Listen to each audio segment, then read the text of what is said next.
महाविद्या जी, लखनऊ। श्री हरिवंश महाराज जी, आपके चरणों में कोटि कोटि प्रणाम।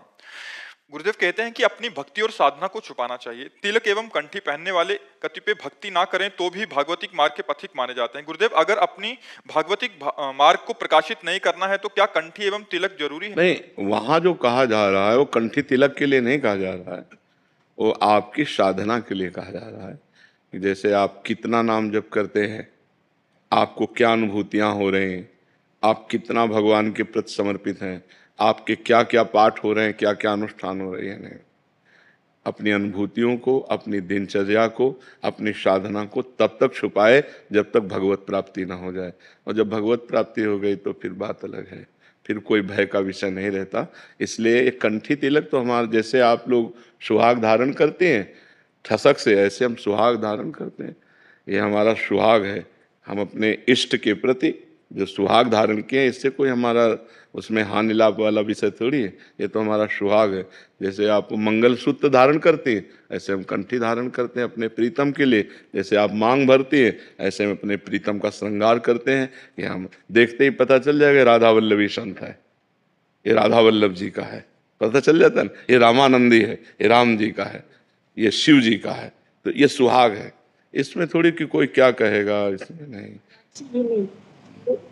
कंठी लगाओ, मान लगाओ, हम भले उतने भक्ति के में अनन्य नहीं हुए, सामने वाला फिर इज्जत देने लगता है। सामने भगवान है, सामने वाला व्यक्ति क्यों देखती हो? सामने वाले में प्रभु है।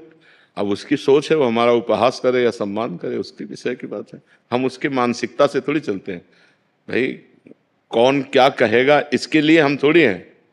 हमारी साधना, हमारी उपासना, तुम हमें अच्छा कहो या बुरा कहो, तुम गाली दो या सम्मान दो, तो तुम्हारी मति की बात है, हमारी मति की। अगर जो उपासक लोग क्या कहेंगे तो घर बैठो उपासना नहीं कर सकते। लोगों का काम है कहना, कुछ तो लोग कहेंगे, अपनी मस्ती में। तस्मात् शास्त्रम प्रमाणम ते कार्य अकार्यो व्यवस्थित हो। हम शास्त्र के अनुसार चलें, हमसे कोई गलती ना हो, हमसे कोई त्रुटि। शास्त्र आज्ञा करता है अपनी साधना को छुपाओ, तो ये हमारी साधना नहीं, हमारा सुहाग है। साधना हमारी है जो हम अंदर करते हैं। हम कै बजे जगते हैं, हम कितना जप करते हैं, हम क्या खाते हैं, हम कितना सोते हैं, हम कितना तप करते हैं, ये सब गुप्त रखने की बात अगर प्रकाशित कर दोगे तो तुम्हारा बंद हो जाएगा, पक्का घाटा पड़ जाएगा। ये अनुभव की बात है। करोड़ रुपया हमारे पास है तो हम छुपाते हैं, हाँ, वो ले जाता है, वो उसका उपयोग करता है।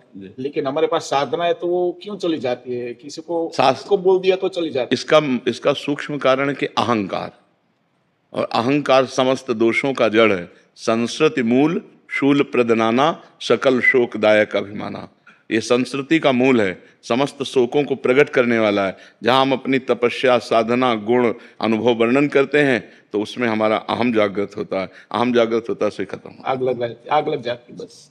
मूल कारण उसका अहंकार है। और जब कहा नहीं कि भगवत प्राप्ति हो जाती है, इसके बाद अहंकार उत्पन्न होने का कोई सवाल ही नहीं। तो संत जन अपने अनुभव वर्णन करते हैं, अपनी दिनचर्या वर्णन करते हैं, अपनी साधना वर्णन करते हैं, क्योंकि अब उनको कोई फर्क नहीं पड़ने वाला। जो फर्क पड़ने वाली चीज़ थी वो खत्म हो चुकी है। तो जब तक वो स्थिति ना आ जाए तब तक साधक को अपने को छुपाना चाहिए। और जब वो स्थिति आ जाती तो बिस्तरे सब जग विमल कीर्ति, साधु संगति ना टरे। पूरे संसार में उसकी कीर्ति फैल जाती, उसका कोई घाटा थोड़ी हो जाता है।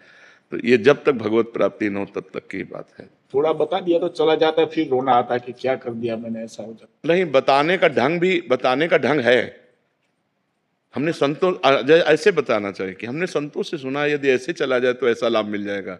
एक साधक कह रहे थे कि ऐसा हमने अनुष्ठान किया, वो आप कर रहे हो, लेकिन एक साधक कह रहे थे हमने ऐसा अनुष्ठान किया, उसका ये लाभ मिला, अगर आप ये अनुष्ठान करें तो लाभ मिलेगा। वो साधक ऐसा कह रहे थे, आप कहीं नहीं है।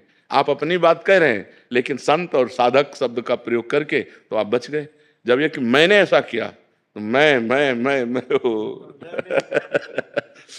यदि गलती से दिनचर्या किसी को बता दिया, वो बिल्कुल अस्त व्यस्त हो गई, दोबारा से वापस चल। हाँ, बस पश्चाताप करें, अंदर जलन हो कि यार मतलब बहुत गलत हो गया, बहुत, अब आगे से गलती नहीं करेंगे। अब जैसे कोई पूछता तुम कै बजे जगती हो? 6 बजे ठाकुर जी जगा देते हैं।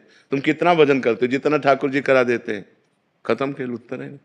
कोई अभिमान ही नहीं, जितना ठाकुर जी करा, जैसे ठाकुर जी रखे। ऐसे बहुत चतुराई से चला जाता है। रामय भजन थे चतुर नर, जो भगवान का भजन करते हैं बहुत प्रवीण होते हैं। ऐसे थोड़ी होते हैं कि मंद बुद्धि के होते हैं।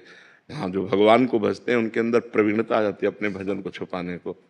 एक संत भाव में कथा हो रही थी, मूर्छित हो गए, रोने लगे, सब बेबस, उनकी दशा बदल गई। राजा वहाँ बैठा हुआ था, उसने देखा ये तो महाभागवत है, तो चरणों को माथे पे लगाना और सब, उन्होंने देखा कि जब राजा प्रणाम कर रहा है तो पूरी जितनी सभा है ये सब तो अब हमारा भजन क्षीण हो जाएगा, बड़े विघ्न पड़ेगा। तो जब होश में आए तो उन्होंने कहा, महाराज आपने क्यों प्रणाम किया? तो उनका, हमने तुम्हारे अंदर समस्त भागवत गुण देखे। बोले नहीं महाराज, हमें मिर्गी आती है। पूरी सभा को गोल कर दिया, पूरी सभा। राजन का, अच्छा? बोले हमें जब कभी ऐसा कुछ होता तो मिर्गी आ जाती, तो हाथ पैर पटकना, लार निकलना, आंसू हमारे ना। राजा भी वापस एक पॉइंट से सब अपने को बचा लिया। तो अगर हम भक्ति को अपनी चरम सीमा में पहुंचाना चाहते हैं तो हमें छुपाना चाहिए जहाँ तक हो सके। लेकिन ये नहीं कि हम कंठी न धारण करें, हम भगवान का नाम न उच्चारण करें, नहीं नहीं, इतना नहीं। हम अपनी दिनचर्या को, अपनी तपस्या को, अपने अनुष्ठान को गुप्त रखें। वो हमारी ठसक है। हाँ, वो हमारी गुप्त वस्तु है, वो हमारे